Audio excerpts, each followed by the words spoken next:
It was a silent night as the rain beat down on the city. Then it wasn't so silent.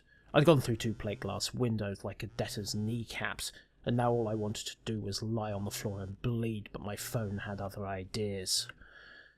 It was the Broad who'd been in the window opposite me, getting a good eyeful of my graceful first attempt at flight, and my not-so-graceful first attempt at a landing. Started out with an obvious question. I hadn't just been thrown out of a plate glass window, but try telling a dame that. It's like trying to deny something's going on when she finds someone else's lipstick on your collar the morning after the office party. Didn't want to talk about it, but you know what dames are like. They can be as persistent as a bad case of lawyers. Fortunately, she wasn't too interested in that. She was more interested in offering me a job. Her name was Selena Delgado, and her boss said I was some kind of freelance spy. Well, her boss was half right. I actually prefer the term freelance information consultant, but, well, most people call us spies. Still, it was a job, or at least a job offer. And let's face it, I needed the money to pay the rent. When I headed upstairs, it didn't disguise the sense of foreboding, or the thud of the body hitting the floor outside. Catching the lift up to the office, I had a feeling I was going to be horribly late. And yeah, I was. Turns out, of course, that this was the way that these things always start. A man and a dame. No lighthouse, but a subway station leading me on to the next point. 32 seconds earlier, I'd been trying on my new Bullfrog brand hyper trousers, and, well, the soon-to-be-deceased dame had been getting an eyeful. These were the latest and greatest in spy technology. I was just hoping she was watching me, and not the telescope in the flat above me, but, well, that's why I came in.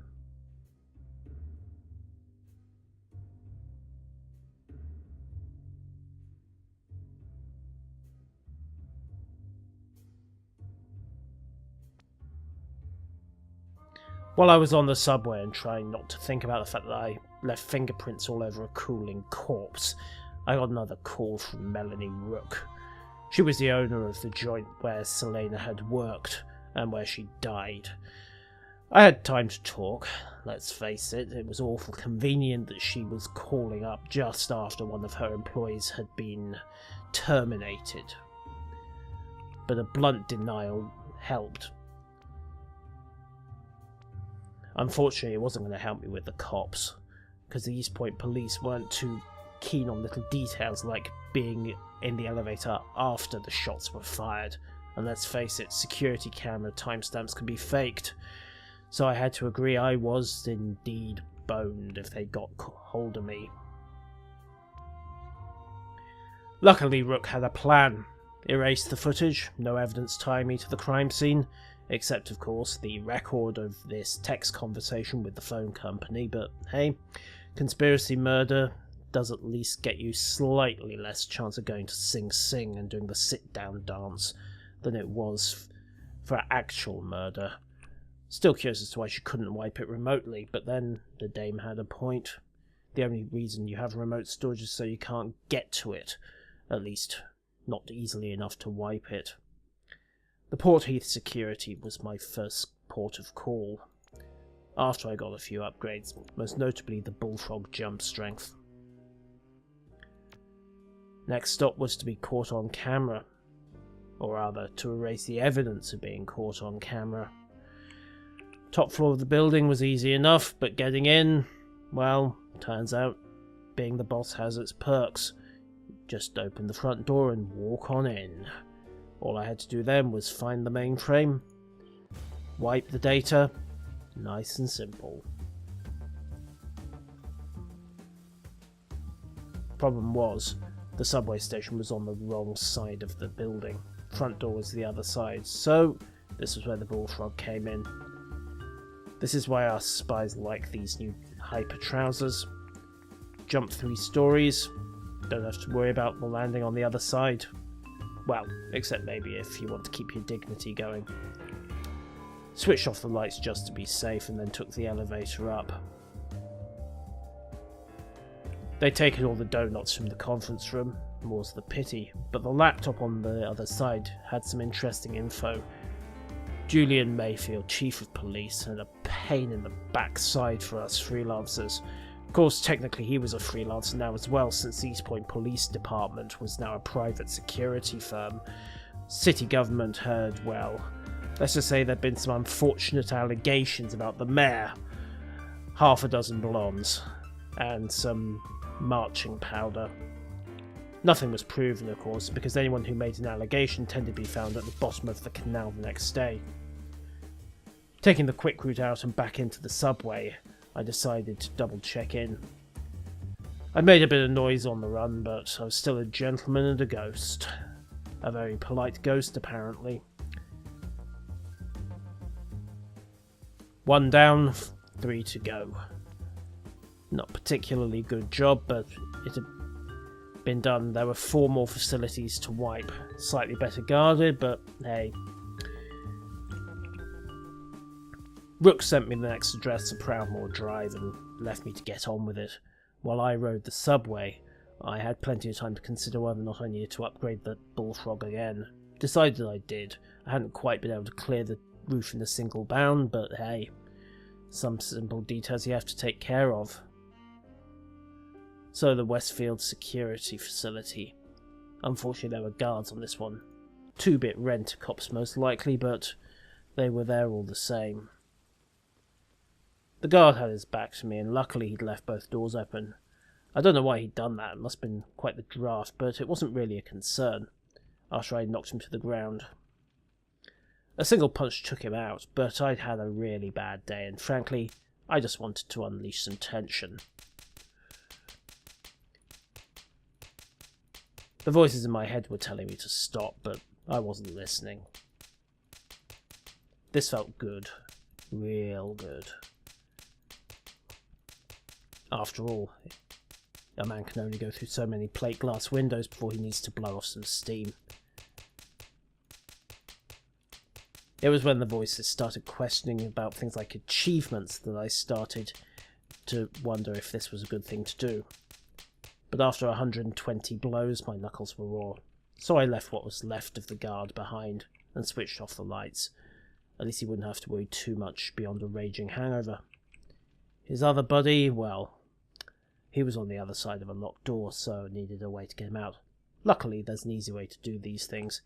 You just hit the lights, jump up, and wait for him to come past. 1 punch to him. I'd had enough stress relief for the day. Now then, this is the key thing about police-issue firearms. They're palm-print coded, so someone else's gun won't work. Lose your sidearm, just report it. And there's no fee for replacement. Mayfield's budget covered him that much.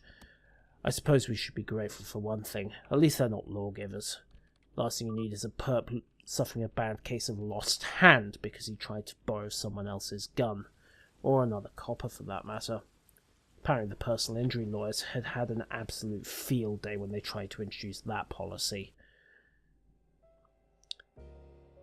The Ellis Street facility was 3 stops down the subway, but on the way I had to pick up a new piece of hardware, the crosslink, as well as upgrade the Bullfrog again. Luckily the $85 she'd paid me was enough to cover the crosslink and leave me change for coffee, but I didn't know where I was going to get the $8,000 for the gatecrasher objective. Not that it really mattered, that was a problem for later. Heading on to Ellis Street, Rook dropped her first bombshell. She couldn't open the doors.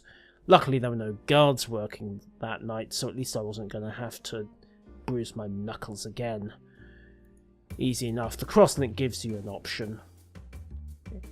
It was easy enough to wander straight into the data facility and just check the laptops for background. A lot of these weird electronic glitches aren't glitches at all. They're from the crosslink system. It's a godsend to hackers. You can simply rewire and relink anything to almost anything else.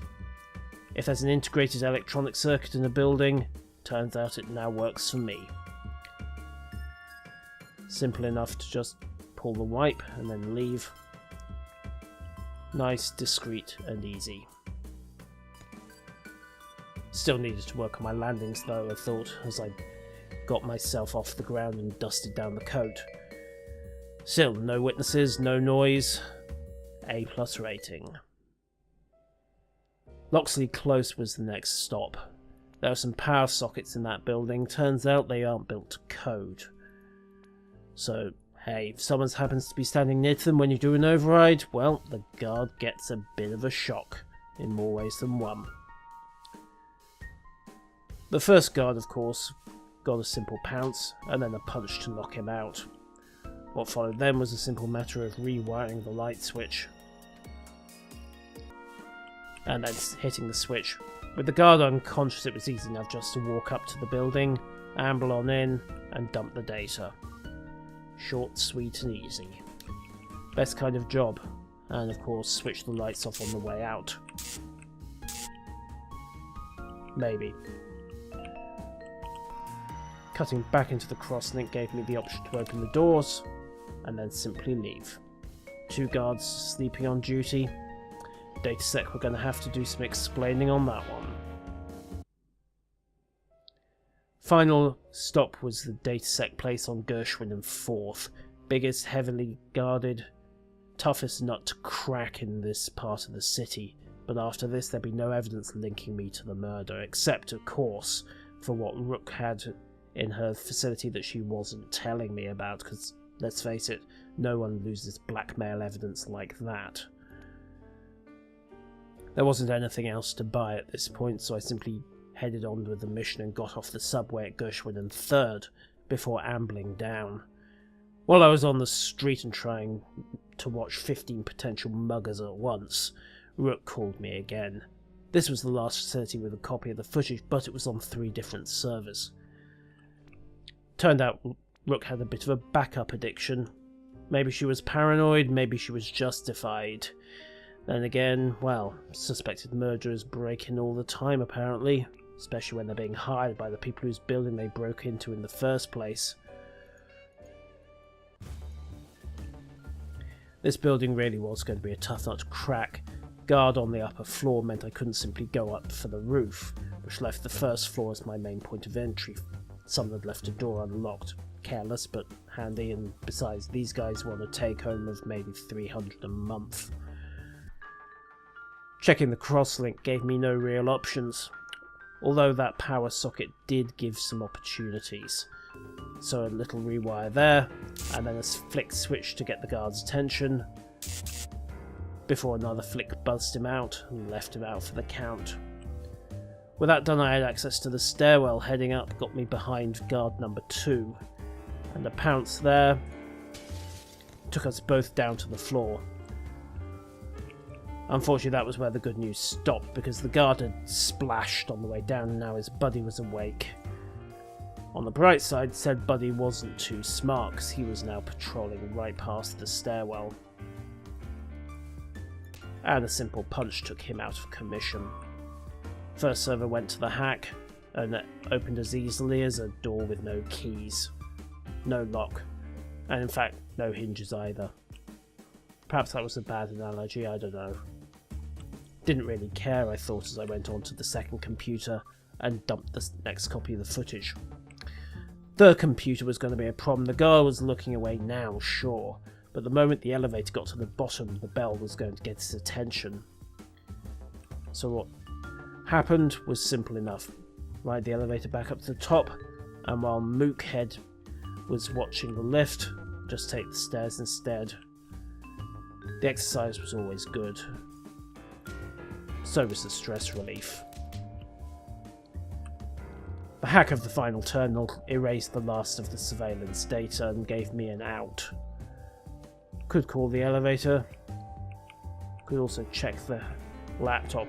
As it turns out, they were having some problems with the new security softwares and detecting black and dark-skinned intruders.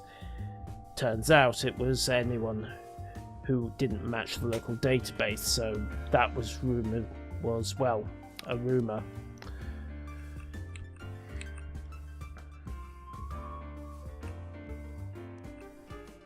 I took the elevator back up to the 3rd floor.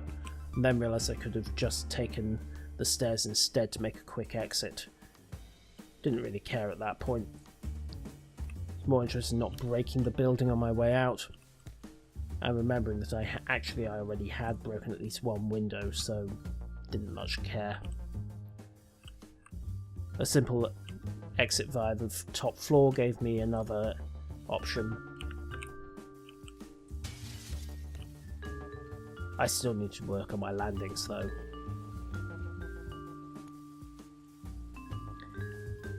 Rook was in a fine mood. I'd wiped the evidence connecting me to the murder, and these Point police are going to have to look a little harder. Of course, turns out the broad was just after revenge. She wanted to know who Selena's murder was. Unfortunately, by the time I got back, there was another problem on my comm. Some dame named Katie had been hoiked up for murder. And, well, she used her one call to post this onto a message board. There were dumber ways to get for help, but fair enough. Grabbing the wire jack meant I now had a way into the jail, because that was where I was heading next. Don't look at me, I just have a soft thing for blondes in trouble, what can I say? Turns out she was an analyst at Rook Firearms. The situation was complex. She'd been a friend of Selena. Someone was saying she saw her then. Oh wait, someone had deleted all the security footage. Turns out that was something of a dick move by somebody. Problem is, she couldn't prove that she wasn't there, so she needed someone to go in and get her out. Melanie Rook's husband, Jackson Rook, had caused the trouble, so I was being asked to stop by his building and snoop around. Get him in trouble? I'd want to get him in acid, but that wasn't too professional a reply, so found out exactly what she needed. Turned out she wanted me to eavesdrop. Could I then throw him in some acid? No acid, turned out. Also no capitals, but fair enough. Okay. I honestly don't know why they bothered asking for her to get an option. The objective was simple. Get to that front door of his office and get an eavesdrop. Problem was, there was enough problems with the wire jack that I wasn't getting in anytime soon. First thing I had to do was break past the building. In this case, the camera was my way in. Wiring that to the door gave me a way of entering.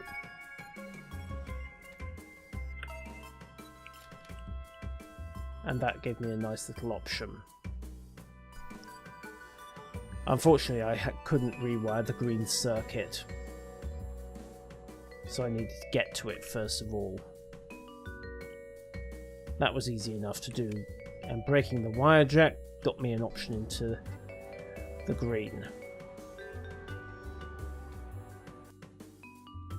It was easy enough from that point just to start rewiring the building.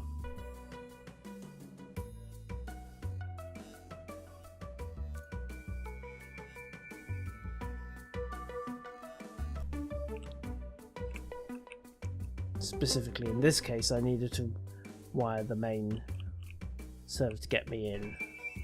So, mark the switch, mark the door. That gives me an opening. There's a case of riding the elevator up to the top, and I should be in position to listen to the conversation.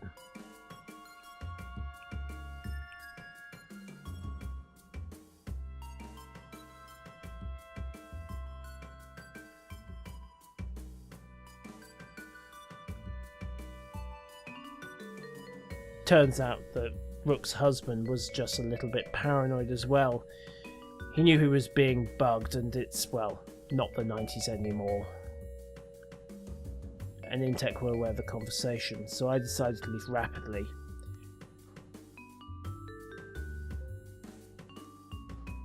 A discreet exit seemed like an option, but a laptop gave me enough of a reason to hang about on the first floor, once I stopped playing with the lifts. I was bored, what can I say?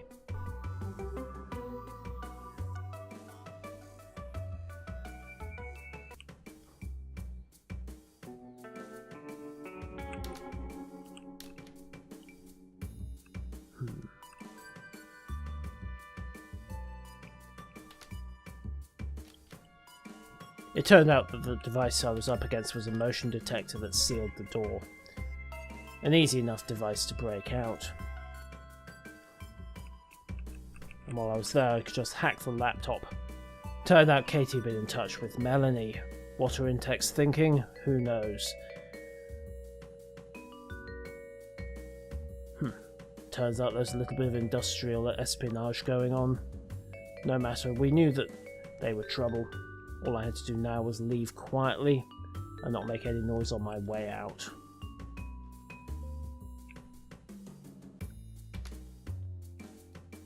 And even better, the door was shut from the cameras, so there were no clues, no evidence, and just a human-shaped stain on the carpet where I'd landed. A company called Intex had an incriminating recording of the husband, and they're the main rivals of Rook Firearms. Any idea what Jackson be saying that he shouldn't? Who knows? We'll keep digging. Any idea why they'd be recording phone calls? Well, Jackson runs his own company and, well, that was simple enough. Gessler and Collins both had jobs for me as I rode the subway back towards the apartment. I'd take both jobs in the end, but, well, the pay was disgusting on both. Easy enough to check the upgrades though and upgrade the Bullfrog again, but at this point all that was left was to find some bourbon and sink my head into a pillow.